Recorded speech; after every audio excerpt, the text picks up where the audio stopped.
Just those two for prime example. And then a question that I wanted to propose to you guys is: do you guys think the trade deadline should be moved back? I think I'm not gonna lie, she moved up to Thanksgiving. I like that. I think if we push the Yes, trade man. deadline back, yeah, I feel like if we push the trade deadline back, we'd see a lot more trades. Like I feel like for the NFL, rental trades should be more of a thing, how it is in like baseball and basketball.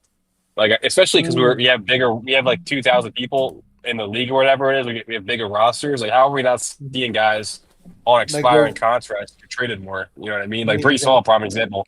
Why the hell did the Oh my Jets keep god. Brees Hall? He doesn't want to be there. He You know was what I so mean? triggered. He was so Yeah. triggered. And yeah, I actually spoke to Joey about this earlier today, and I I don't hate the idea.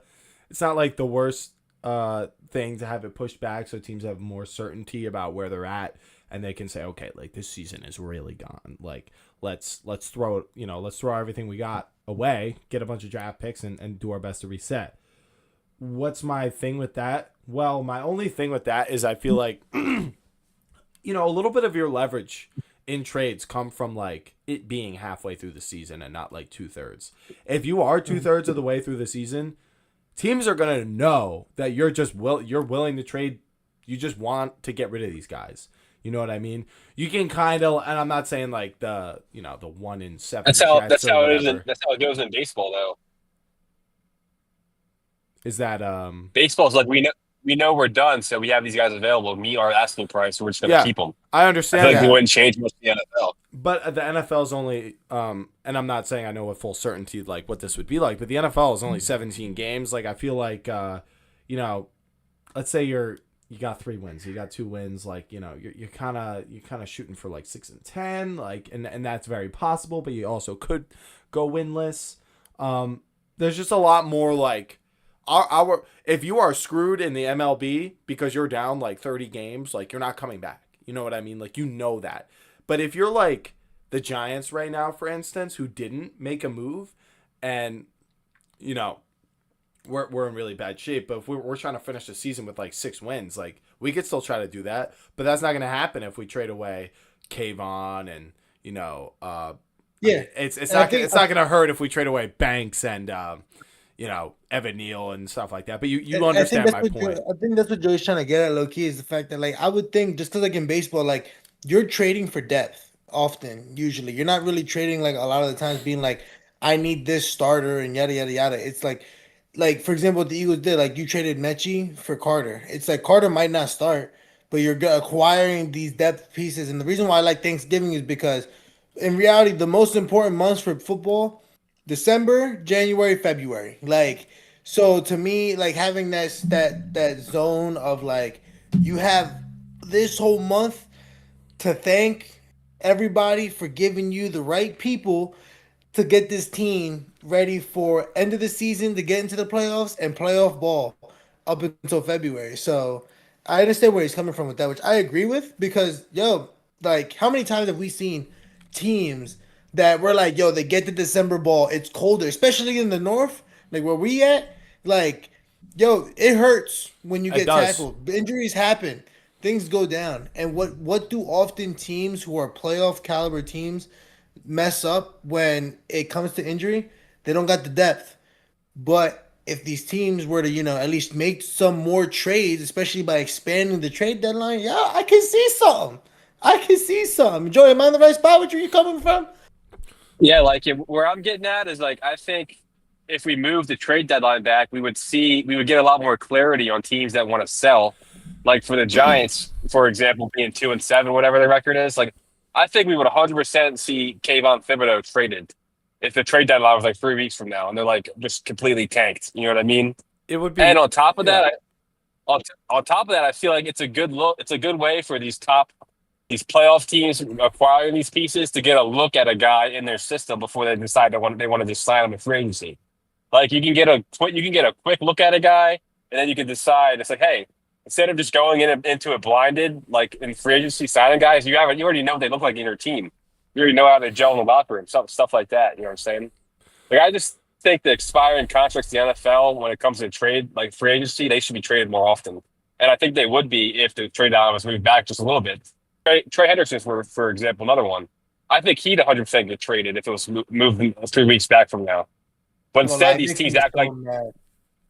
That but makes these me teams so won't act mad. like they still have a chance to like contend or anything like that, and they don't make the moves. Well, We don't have clarity. We don't have clarity on where a lot of these teams currently sit, and that's why we don't see as many moves as we could. I think. yeah, and I mean this is what I will say is like there's some teams that have like clarity. I mean, you have the Jets, the Saints, and the Titans as like the three teams that like no, like this season's over. And then you kind of got like the next tier of like, Giants, Browns, and like, a collection of teams in there. The Commanders honestly are down there right now without Jaden Daniels and they know it's time to sell.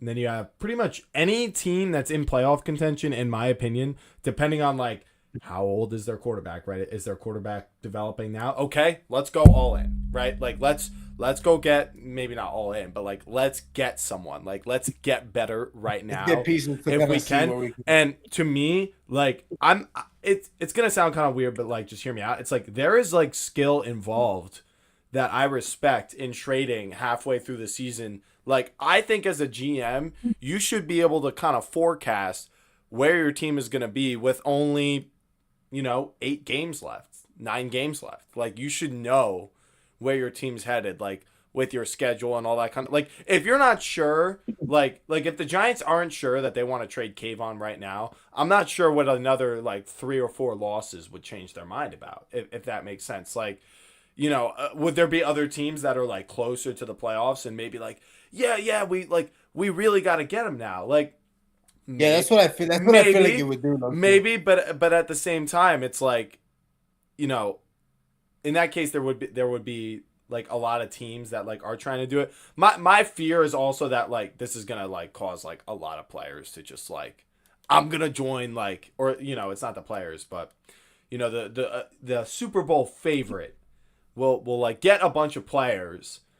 Because they have certainty about their roster, like they're fully healthy. Like say the Eagles last year made a trade at like, week 14, like around Thanksgiving or something like that. And like, let's just say they got Quinnen Williams from the Jets or Sauce Gardner from the Jets, I think would have made more sense.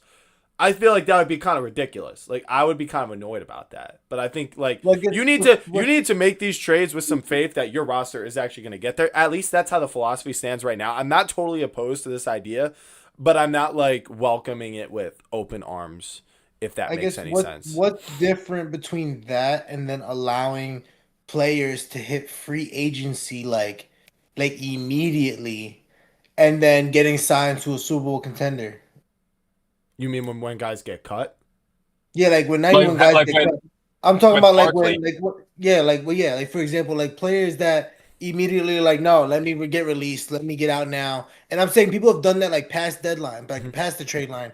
I forgot who was it. Was it I feel like there's examples of guys you're talking about who got like cut stay, like, and joined teams. I'm pretty sure LaShawn McCoy yeah. did that.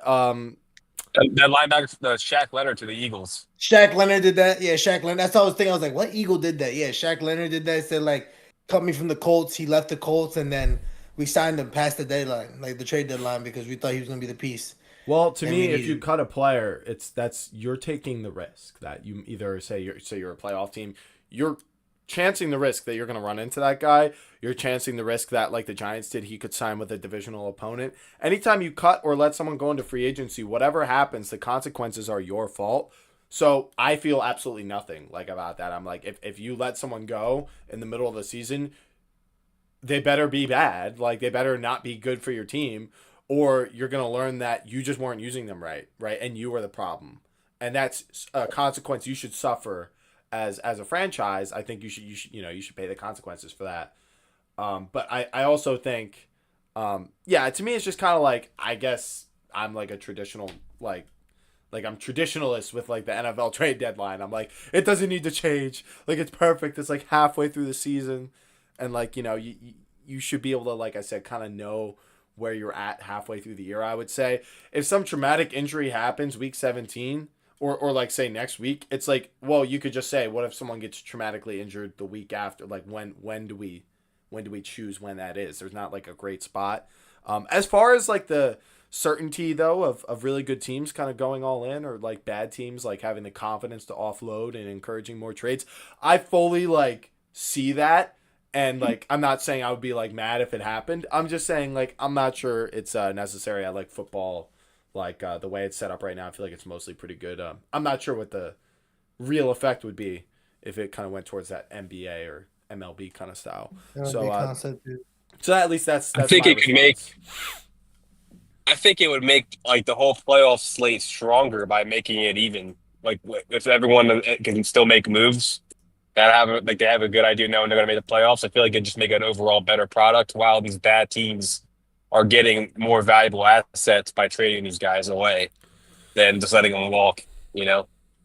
Well, Yeah, and I get where you're coming from like the Cowboys perspective, because it's like, listen, like we haven't really talked about it like so deeply, but like I ain't gonna lie, bro. Jerry Jones kind of eating with that concept, because I can't lie, right? These dudes got like 3 first-round picks. Now they get to keep 2, and got Quentin Williams and Kenny Clark. So it's like I understand where Joey's coming from, because in reality, right here, right now, if the Cowboys say they waited till like the Thanksgiving, I guess, to make this trade deadline, like I don't even know who else they could get, but you got 2 more first round picks that you could make magic happen to do something this year, or you could just what's it called, sell 1 more, have 2 first Yeah. round picks next year, and acquire some other like big star like defensive end. Like I know what Bradley Chubb is, and I know getting offered right now from the Dolphins. Crosby's been talked about beforehand. Garrett's been talked about Minka. before. Minka's been talked about beforehand. Like so. So my question is just like, all right, so teams are like 7-2 right now, like are very sure they're gonna make the playoffs. Teams that are 6-3 are pretty sure, and then teams that are either 5-3 or 5-4 are kind of not so sure. What's different if the team is like 9-3 or 10-4 compared to like 7-2, 6-2? Like you're still like, it could still change like that. You know what I mean? You could still lose 3 straight and finish 10-7, even if you do make a trade, just because the NFL is just like that. So I guess it's like, yeah, you're going to be like more sure from like, but it's not like there isn't other teams battling until week 17 to get into the playoffs. This isn't more about like these good teams, more about these teams that are actually not going to make it. Yeah, being able to like make moves because they are not willing to do it right now this week. Yeah. Also, like Bradley, like Dolphins should have sold more guys this week. I agree. The Giants, the Dolphins and Giants should have done more. I agree. But Browns could have sold things like that. Those head coaches are in save their job mode. Commanders should have sold everybody they had. They're done. I mean, why is Debo still there? They should have traded away all those old heads that they have. Yeah. Like, that's like trade Bobby Wagner somewhere. That could have been something for them or whatever. But I also look at it for example on the I guess the opposite side, like for the really good team. So say you go and trade, you're in the like you mentioned before, Scott, like the comfortable spot, like we're most likely gonna make the playoffs or whatever. It's like those teams that do make that trade and say for some on some caveat ish, like they don't make the playoffs. It kind of then really shows you what, like, you invested all in for this quarterback, for this running back, for this, for that, and then you don't make it. You'll pay consequences for years.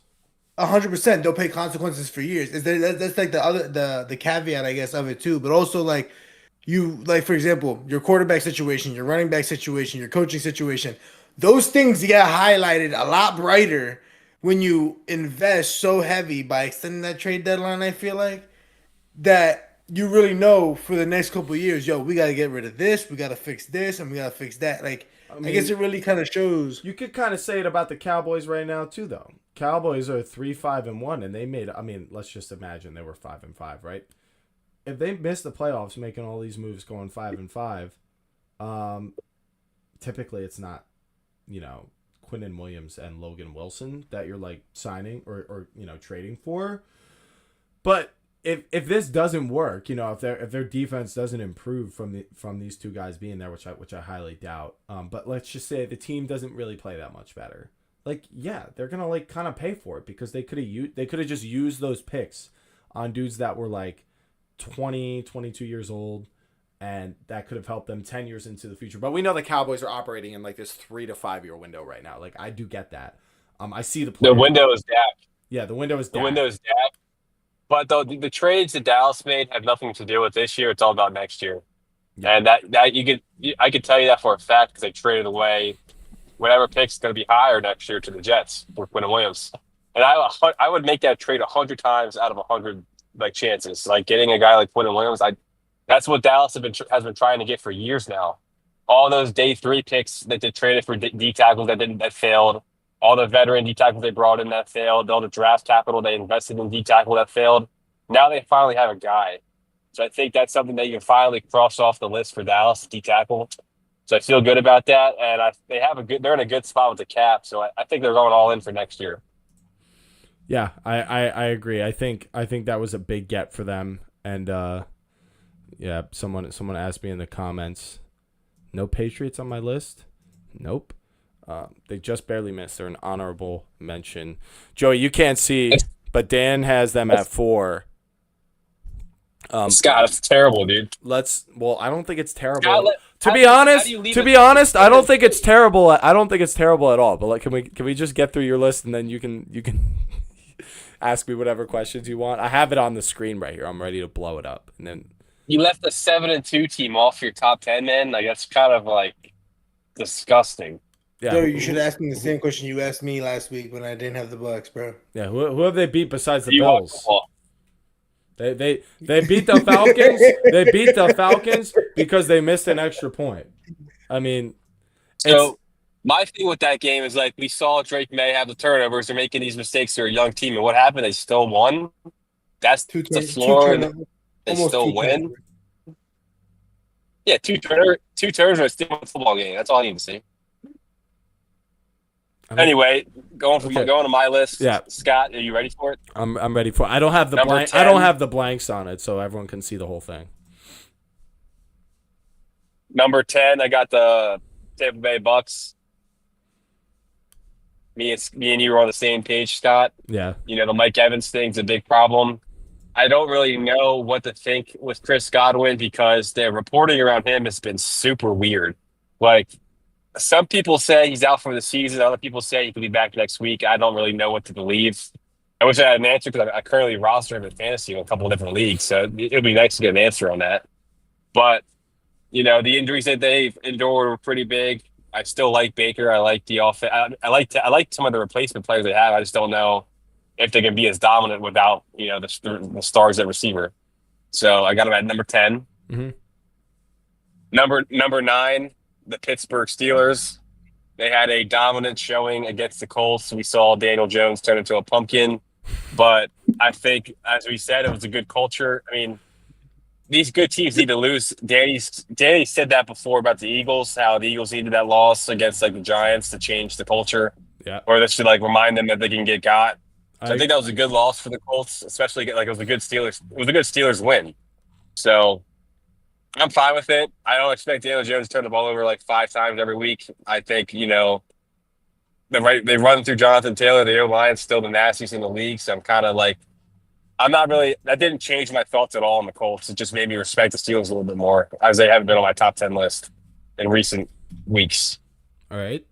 Number 8. Number 8, I got the Denver Broncos. I still like the Broncos. They don't have Patrick Surtain right now. As we know, the Texans' defense is nasty. They gave Bo Nix a hard time, but they still found a way to get the W, so I'll give them credit there. But, you know, the offense is definitely – against good defenses, you could beat the Broncos pretty easily, I think, because their offense is kind of handicapped. Bo Nix is he's kind of like one of the most polarizing players in the league. I feel like it's all fugazi. I don't think he's actually that good. Okay. But Sean Payton makes him look good with the offenses that he calls. Like he rarely throws the ball downfield. That's like his thing. He's a check down merchant. Is what he is. Yep. There's a lot of ways people look at that dynamic between that coach and quarterback. Mm-hmm. Yeah, I think Sean Payton carries them, but they have an elite defense. Little banged up right now, but I still really like the defense. But There were rumors earlier today, Jalen Waddle to Denver. I would have loved to see that. That would I have been think that's crazy. someone that the Denver Broncos needed. And I really think that could help make them a complete team because they were missing, like you compared them to Seattle. I heard you compare them to Seattle earlier. Mm-hmm. They don't have their JSN. So that's kind of like the biggest missing piece that they have, I think.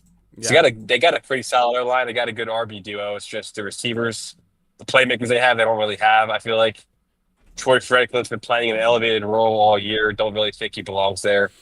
But I would like to see more of Pat. What's his name? Pat, the receiver they Pat got. Bryant. Yeah, I would definitely want to see more Pat Bryant. He seems talented. I just got to find a way to get him the ball more, get him some targets. But for now, I'll keep him at 8. I don't think I changed where I had. I think I moved him up maybe one spot from last week.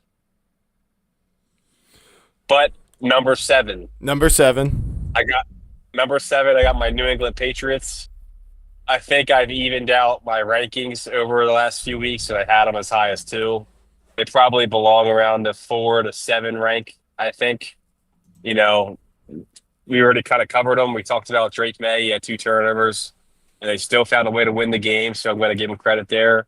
And that's the floor with Drake May. I can't wait to see what the ceiling is with this offense because it's just like everything about it is just untapped potential. So I'm excited to see where it goes. Number 6. Number 6, I got the Detroit Lions. I was very uninspired by their loss to the Vikings. I did not see that coming. Agreed. The Vikings are, they are a better team than what they've showed us on paper. They had Carson Wentz. That was an easy trap game. Good win for the Vikings. But I definitely think when it's all said and done, we could see all 4 NFC North teams in the playoffs. That would be crazy. That'd be something to watch out for. Yeah, I think that's like a real possibility. So keep that in mind. I wouldn't be surprised if the Vikings go on a little run, depending on how J.J. McCarthy continues to develop and look in the offense. But just an ugly loss for the Lions. I had to drop them a little bit. Number 5. Number 5, I have the Seattle Seahawks. I think this is at 5. I think this is a justified ranking for them because their defense is so nasty. Pair that with JSN and Sam Darnold, what they're doing on offense. We saw he was like 14 for 14 the first half against Commanders, completely obliterated them. Just fucking, it was a boat raced them in the first half. How about that? I love everything about Seattle. Their defense, they have the highest pressure rate, rushing 4 in the NFL. I think that's an important stat to look at.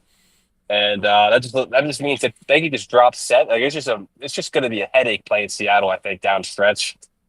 I think they match up well against the Rams. That's the game I want to see.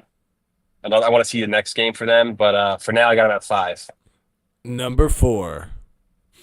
Number 4, I have the Kansas City Chiefs. Lost to the Bills. We kind of already covered all that. Kind of expected it.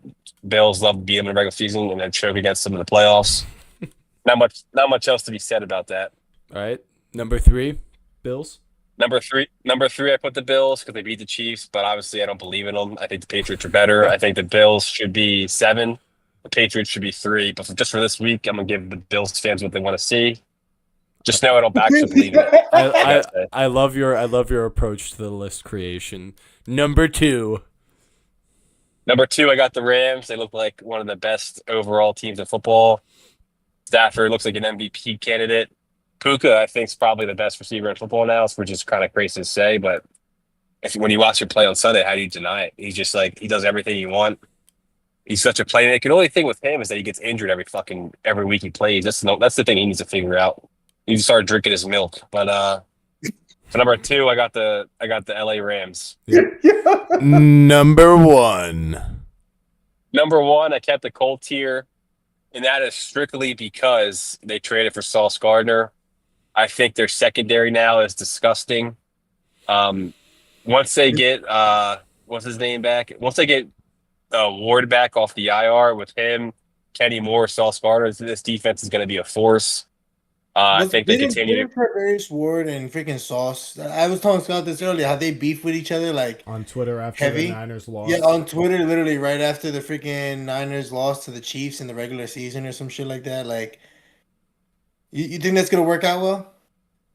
I don't recall that. I think they'll be fine. But what I did see was a clip of like Sauce Gardner trashing Daniel Jones last year. Now they're teammates, so that's something. Yeah, That's even funnier.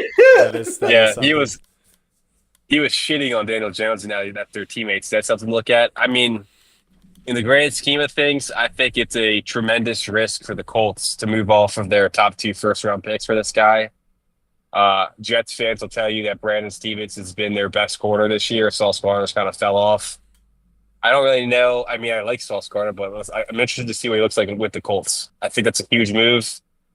Betting the farm on Daniel Jones is a choice, and I overall like the team, but I don't know.